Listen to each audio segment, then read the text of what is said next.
everyone, this is Jill Hurston with Synerzip. Welcome to our Zip Chat today. And so with that, I'm going to turn it over to our moderator, Mike Watson. Mike, go ahead. Thanks, Jill. Welcome everyone to our Zip Chat episode 3. I'm Mike Watson, VP of Engineering at Synerzip, and I will help moderate this conversation. With me today, I have Hemant Elhence and Arun Mirchandani. Thank you for joining today.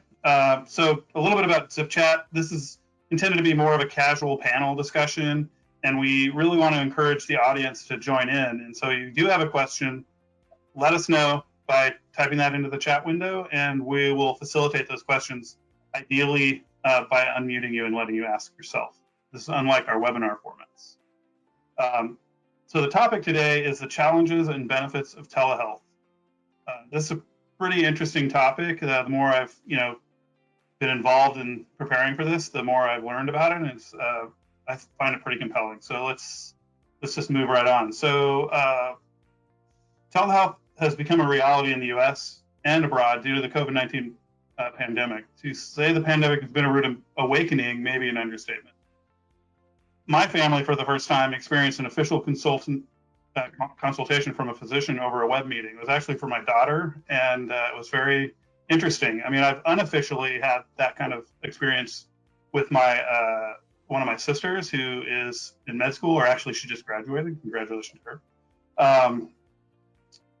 And then, maybe one time before, I had actually experienced this through like a therapy session, which actually went pretty well with a well-known therapist. So it's new for everyone. It's like really kind of hitting us. The tools are awkward, and that's kind of what we're here to talk about, is what's really going on. So we have a poll just to see if anyone has similar experiences to me. So feel free to fill that out. So while we're doing that, I'm going to go ahead and invite Arun into the conversation. Arun, from your vantage point at Vocera, are you seeing a huge trend in companies embracing telehealth? And do you see this trend continuing post-COVID-19? Yeah, sure. Good morning, everyone. Good morning and good afternoon to some of you. Thanks for having me here. The short answer is a resounding yes. We started Vocera about 2 decades ago with kind of a very simple premise to give caregivers and the power to reach anyone by simply calling for their role and ensuring that the right person was always available instantly. No overhead paging, no running down, yelling the hallways. And over the last 20 years, I've only really seen 2 big tectonic shifts in the adoption of technology in healthcare. Healthcare tends to be generally slow in adopting new technology. The first one was when the American CARES Act was enacted in 2010, ACA, which legislated the electronic medical record use, and along with it, the patient privacy mandates came in. And then the second one is what we're going through right now. This has been a real wake-up call, mostly driven by fear for not wanting to lose this battle to this invisible enemy. So yes. Thanks, Arun. So Hemant, from your viewpoint and what you're seeing within Synerzip and our clients there, what are you seeing?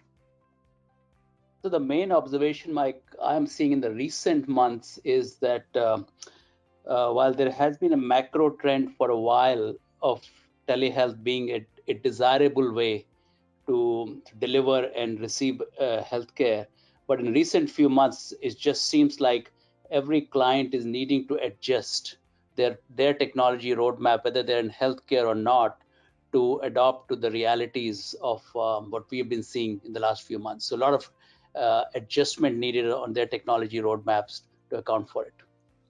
So also, Hemant, you have an alternate viewpoint as well, because you live with a doctor, correct? Right. I'm going to share a lot of those stories, or at least few of those, and through this session today. So in due course. So let's bring up the poll results. Let's see what we found out here.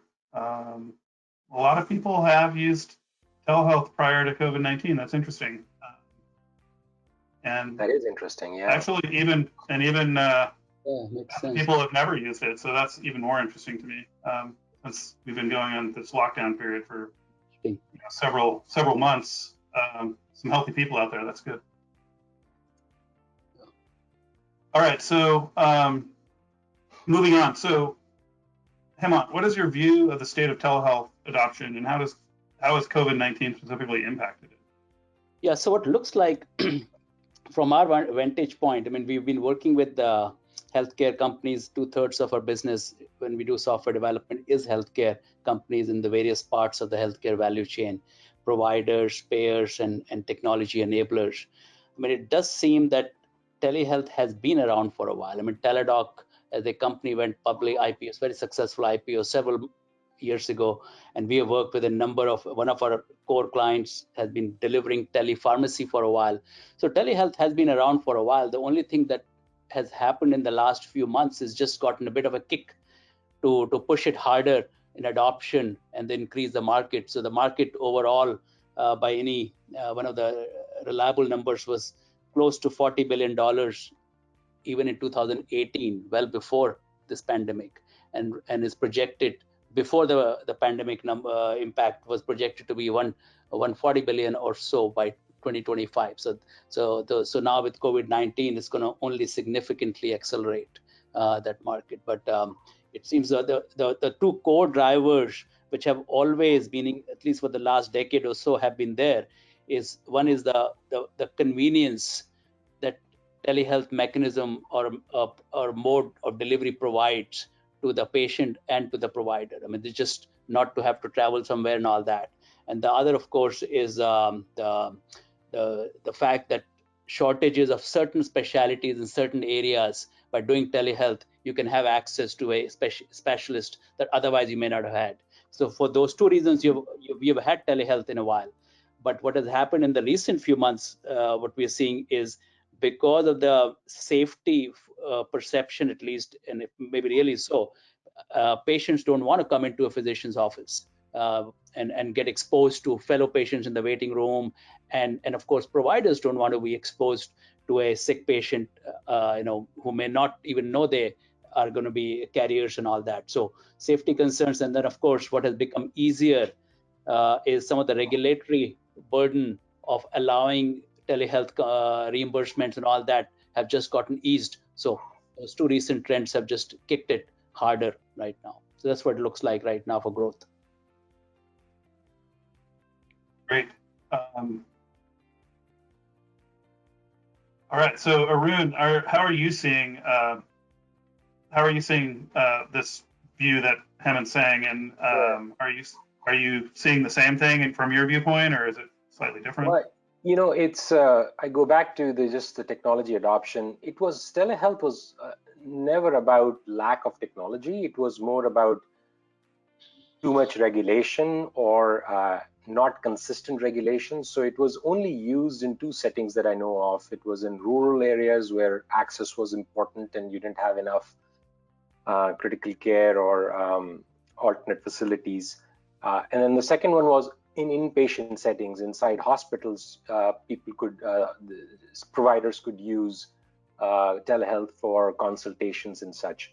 But what I'm seeing now across the board is, first and foremost, all states have removed temporarily their licensure requirements to allow cross-state providers to provide telehealth services.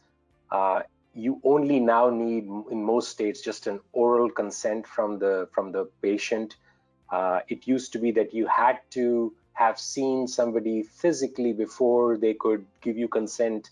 Now you can be the first-time provider and you can be across state lines and you can still get a verbal consent and go on and provide telehealth services. Not only just MDs and DOs, but really registered nurses, APRNs, any of those care providers are now allowed in most states. So that was a big change that happened, again, driven by COVID. The second I've seen is that CMS has actually added a particular CPT code, which is sort of a billing code that they have for each of the process and procedures. CPT stands for Common Procedural Technology. they created a special CPT code to allow billing for these services, including just a phone call, right? So in fact, a colleague of mine was telling me yesterday that her physician, for the first time in 30 years, called her as a part of just regular checkup and was able to get reimbursed by both private payers as well as CMS. The final one is that we are also seeing providers being able to prescribe these controlled substances, what they call prescription schedule 2 through 5, which is again, if you had left it to its own, these types of regulations could have taken decades to come about, and that all has happened in a matter of few weeks. Interesting. Hemant, do you have any interesting stories from your, related to these facts? Well, I have many stories. So let me actually acknowledge for this audience that I have two roles that I play. One is, of course, I run Synerzip in my day job, and we work with healthcare clients, and I get to see telehealth with clients like Vocera and Arun and many other clients, and that's my day job. But then I also have a other job, which is I'm a unpaid technology consultant for my wife's pediatrics practice. And that practice has been an early adopter of technology going back to the EMR adoption 2 decades ago in their case, and now telehealth and all that. So I get to hear a lot of stories. But one story actually, which that comes to mind, which is interesting, is in the last 2 weeks, as patients have decided to kind of resort to telehealth because just more convenient for them. They're scared to go into physician practice and all that. So one of my colleagues, his wife, a few days ago, less than a week ago, she had a stomach pain. So she, of course, avoided going to physician and thought it was something gas related, something mild. It didn't go away. A day later, it became worse. So, but she still didn't go to see her doctor. But she did do a telehealth visit. So and now in the telehealth case, of course, if you have a repeat patient, that's pretty easy to do, and all reimbursement, everything Arun said, has made it easier for patients to consult a physician. She did, and of course, doctor gave whatever advice, and she went off. The next day, she had even more excruciating pain and ended up going into urgent care, and then within a matter of minutes, as they did some tests, ended up being sent to ER and then into surgery, and had 2 surgeries. Turns out she had ruptured appendix. And so the point is, by going into telehealth, avoiding to go to see a real patient and actually just settling in for a telehealth visit because you could do it, sometimes you end up on that's not a good idea. So I think we have to be careful that for certain situations, telehealth is wonderful. For other situations, you have to just make sure you actually go in and get it. Because if she had actually seen her physician, they would have probably picked up on the fact that it is appendicitis, and she would have probably not needed that severe 5-day of hospitalization for the infection that spread and all that, which was much worse situation. Thank God she's fine now and recovering and all that. But I think that's one downside of telehealth. I think that we just have to be careful how to set the dial for appropriate level of telehealth while physician interaction is important. Absolutely. Yeah, I get in trouble for going to WebMD and self-diagnosing. My wife does not like that. It's a similar problem, right? Right. Yeah. So we have a question from the audience. So Sean is out there. Sean, do you have a question for us? Yeah, is there a difference between telehealth and telemedicine? Yeah, that's a good question. So the way I understand, Sean and others, is that telehealth is a broader category, and different specialities, whether it is pharmacy, there is something called telepharmacy. We have a client, we work with them on telepharmacy. Telemedicine is for medicine, then of course psychiatry. So different speciality within the field of healthcare all have their tele version, and telehealth is the umbrella term that applies to all of them. Makes sense. Good question, Sean. So Arun, this question's for you. You mentioned that there's a rapid acceleration of technology adoption in healthcare. Do you think this pace can be sustained?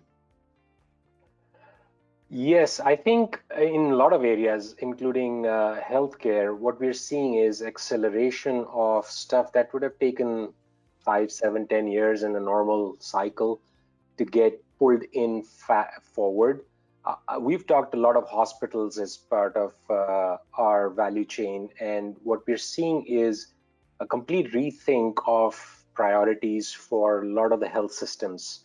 What they had to do in the short run was really, for example, completely shut down their normal services for money-making operations like elective surgeries or treating chronic patients, and redirect all the resources in the short term to COVID-19. Obviously, that's not sustainable. So these hospitals are thinking about reprioritizing how they're going to offer, first of all, how they're going to protect their front line. That has become one of those never again events that is dawned on hospitals. And then the second effort is to make sure that if a pandemic like this happens again, which it sure will, there might even be a second wave, most people think, in several areas. How do they make sure that the rest of the functioning of the hospital continues to happen so they can continue to generate revenue, address the needs of the population? We've talked about, I've heard conversations where hospitals want to be able to set up, instant capacity of 2 to 3 times their existing bed capacity in a matter of a week, what they call alternate care facilities. And, the other problem of making sure the frontline workers remain well protected. There is legislation that is being talked about in Washington, D.C. of how to make this PPE equipment, sort of a must-have, and Vocera is helping in a lot of those areas. I can give you some examples of how we've helped hospitals with both those priorities. But yeah, it's here to stay. And actually, one of my nurse colleagues was telling me the other day, back when AIDS started to become an epidemic in this country, hospitals started to have certain change in policies and procedures for protecting their frontline workers, and the use of gloves became a mainstay in the hospital. That was like a small change, but since then gloves have become sort of the mainstay in the hospital. Same thing is going to happen now, not just this protective gear that you see, but use of technology that enables some of those opportunities. Sorry, it's my badge that went off. Those opportunities will have to be make sure that the frontline workers are able to take care of the patients without having to be in harm's way. And so protective equipment will include things like communication equipment as well as all the things that you see. But it's here to stay. Yeah, I see. So that badge you have, is that like an example of a communication device that helps folks? Yeah, this is part of what we deploy in hospitals. It allows caregivers to always remain in constant touch with anybody in any role by simply using their voice command. They can just say, "Okay, Vocera, find the nearest respiratory therapist," that type of thing. Neil Mitra. I'm sorry, Neil Mitra is not logged in at the moment. Would you like to send a page? No, thank you. Would you like to leave a message? Anyway, that was just an example of what we can do. Right? It's very cool. So imagine if you're wearing a protective gear. This is inside. Yeah. You don't have to touch anything. You can have a communication with anybody in the hospital or health system. Yeah, very cool. We do have another question from the audience. This one's coming from Pankaj. Pankaj, you want to ask your question? Yeah, this question for Arun.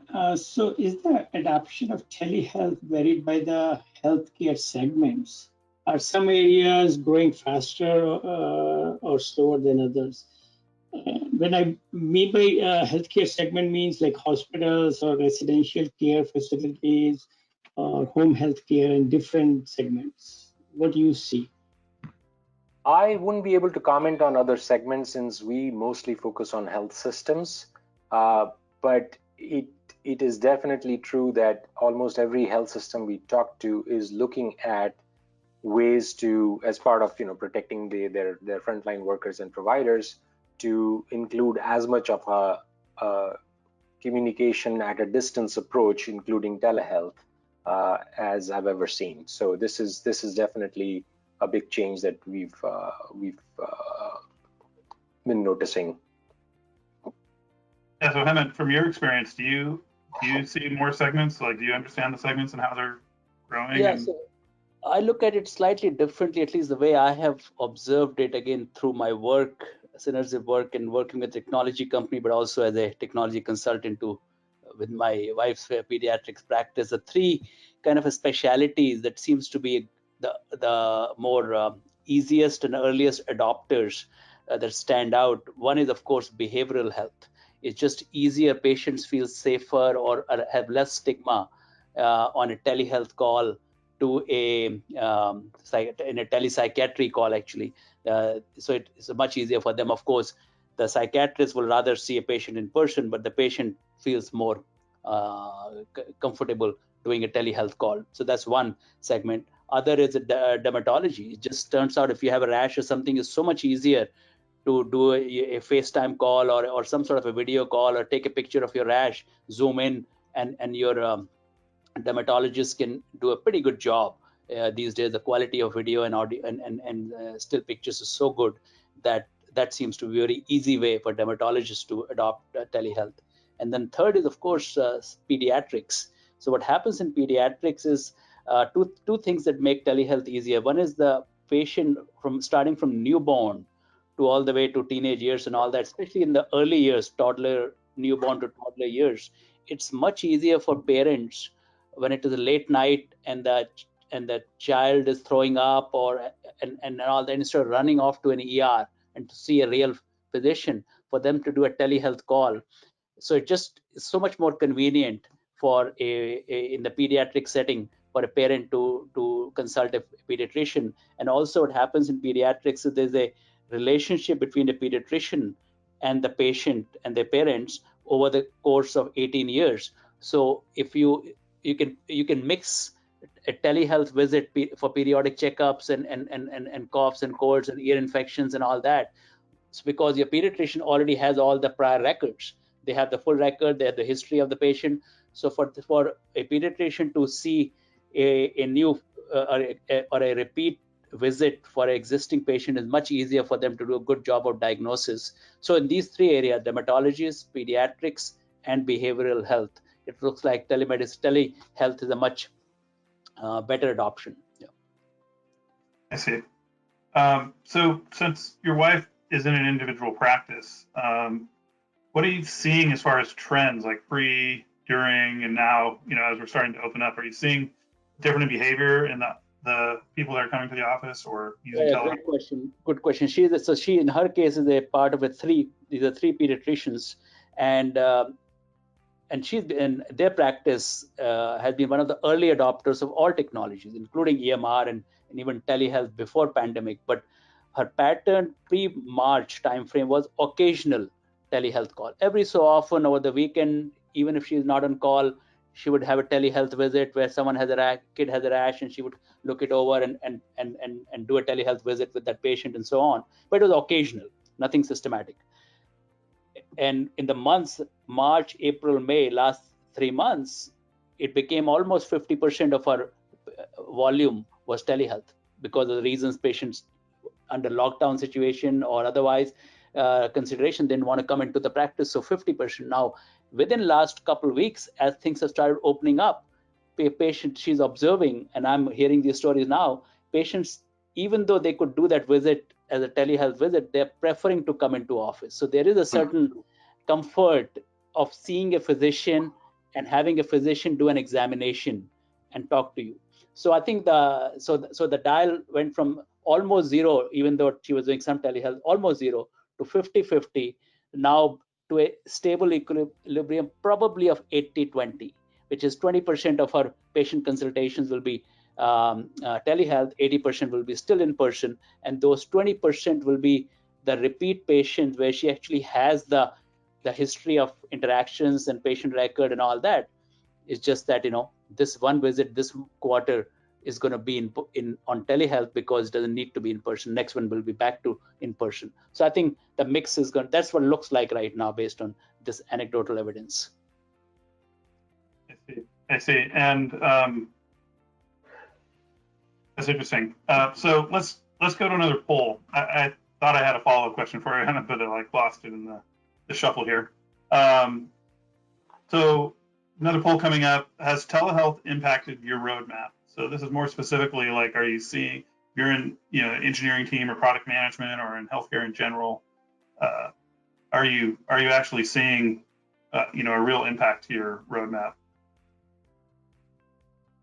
With that, so at the individual practices, that makes sense that these kinds of behavioral changes are happening. Is there a difference at the hospital level, Arun? What are you seeing there? Yeah, in the hospitals, one of the biggest things that has happened most recently is, well, actually two. One is, as the hospitals have to expand their capacity almost overnight and set up these alternate care facilities, you might have seen tents being set up in the parking lot, or Jarvis Center in New York was taken over by the military to set up these beds. The problem of having patients be able to communicate with their caregiver became very prominent. So if you noticed in a hospital room, you typically have a headboard and you have all sorts of equipment, probably almost too expensive equipment, one of which is this bed speaker that allows a patient to press a button and then connect to a nurse instantly. And it usually goes to nurse's badge, like the Vocera. When you move into these alternate care facilities, there is no ability to do that. You basically have a bed and maybe a little IV stand. So what we've done is, and this was part of the pivoting of the roadmap, I think, which is kind of tied to this question, is how do you make this device such that when you press the button, it automatically always calls a specific nurse associated with that patient. So we were able to quickly make those changes, and now each of those beds, they basically zip tie one of these things to the bed rails, and a patient can press that button and it'll always connect to whoever is the nurse that's taking care of that patient right away. So that's an example of not telehealth, but again, allowing this distant communication to happen using technology. The second problem that hospitals are trying to solve is connecting patient families who obviously cannot visit their loved ones in the hospitals. And again, how do you use some types of technologies to allow those caregivers to have a limited access to communicate important information to the family members who are otherwise, completely in the dark of what's happening to their loved ones. So both of these areas are now becoming sort of front and center for use of technology to allow this remote communication to occur. Yes, we have another question from the audience. This time it's from Subu. Subu, do you want to ask your question? Sure. Sure, thanks. I have three questions. First is, are video sessions mandatory for telehealth consultations? No. Are there any compliance requirements as a result of doing that? The second question is, as a patient, how do you assure that I'm talking to a physician at the other end? Because it may be anybody. So I don't know. So which scares the daylights out of me as to why I should adopt telehealth. Valid. No, it's a valid question. My third question is, especially to Arun, he mentioned it briefly. Are the charges for telehealth consultations same as in-person consultations? So these are my three questions. Thank you. I'll take a. So yes, video is not a requirement. Telehealth today includes even a simple audio call. It can even be what they call asynchronous communication, just sending a text, a secure text to a patient or a patient family, or having them visit a portal to pick up some documents or prescription. All of this, anything that allows remote communication, ability to diagnose, is all under the old umbrella of telehealth, except, as I mentioned, regulations have been temporarily put on hold and things have accelerated to where you allow audio calls and you allow audio, video, or any of those things to be considered as part of telehealth. The second question is a good one. If you have a video, obviously you can validate and authenticate you're talking to a doctor, but that's why not all states have allowed audio access as part of telehealth reimbursement, but some have. And I think it's really left up to the patient to be able to cross-authenticate the person they're talking to, especially if you've never seen the doctor before and you don't, have never visited their facility.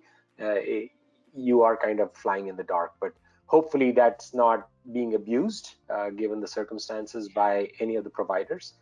On the reimbursement, as part of this public health emergency, PHE, CMS has, at least from Medicare standpoint, allowed equal reimbursement for telehealth services. It used to be, I think I remember reading, it was 45 cents on a dollar in the past.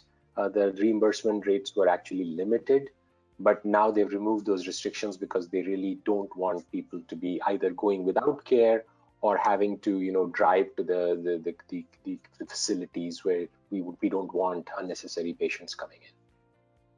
Great, thanks. Good questions. Mike, let me add a couple of answers to Subbu's question on the topic of are you talking to the doctor? So what the mode seems to happen is that often two things happen, two alternatives. One is the call is being initiated through the EMR system already. So it is the doctor is actually in front of their EMR, so it's authenticated, and they're initiating a telehealth call through that mechanism. So it is HIPAA compliant and all that stuff. So I think less chances of that issue. The other is what I often also see pattern is outside of EMR system, they're doing a FaceTime call or even a Zoom call with the patient. But in those cases, the patient and doctor actually have a ongoing relationship. It is the same patient, but they just have some sort of a quick consultation, and they're doing that. And therefore, there's no concern whether they're talking to the right physician or not. They have a relationship. They know each other. It's like talking to a friend. It's just that instead of in-person visit, you're doing it over a FaceTime. The other thing about reimbursement, what I'm noticing, this is specifically through my wife pediatric practices, telehealth calls tend to be shorter. If the patient had come into office and had a full consultation, it may have been a 45-minute time slot, and they would code it a certain way for reimbursement. Telehealth maybe 15 minutes, so they get coded at a lower level and get reimbursed at a lower level. But then it's just fair way to do it because 15-minute quick telehealth consultation. So that also seems to be the pattern right now. Yeah, thanks for that, Hemant. Great. Thanks. So let's see the results of our last poll. That's interesting, yeah. Has it affected your roadmap? So no impact, modest impact, and significant impact. So I do understand the significant impact. So this actually makes sense depending on where you're at. Maybe you're already moving in a positive way or towards telehealth anyway. I can see that. Mike, I'll give you another example that just remembered. It's not directly related to the products or the use of the products or technology in healthcare, but one of the things that we've had to really think through again is how do we make a sale in health systems where nobody's invited, our salespeople cannot actually go and have meetings inside hospitals anymore. How do you bring to life the experience of using a product, whether it is Vocera or any, to the audience, and how do you engage with them remotely? You can only show so many videos, but ultimately people want to engage. So we've had to rethink some of those aspects also of how do you do remote engagement during the sales cycle.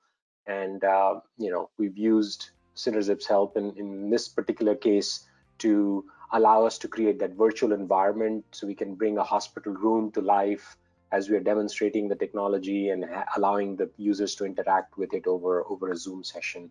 And so that's another sort of area where we had to certainly quickly invest, pivot and invest, because otherwise we wouldn't be able to sell much in the current environment. Yeah, so Hemant, following up on that, do you have any other examples within Synerzip where we're helping people pivot their roadmaps or accelerate or accomplish some of these short-term needs? See, most of our work with our clients has had some level of telehealth related items in the roadmap already. Of course, some of the things got pushed harder.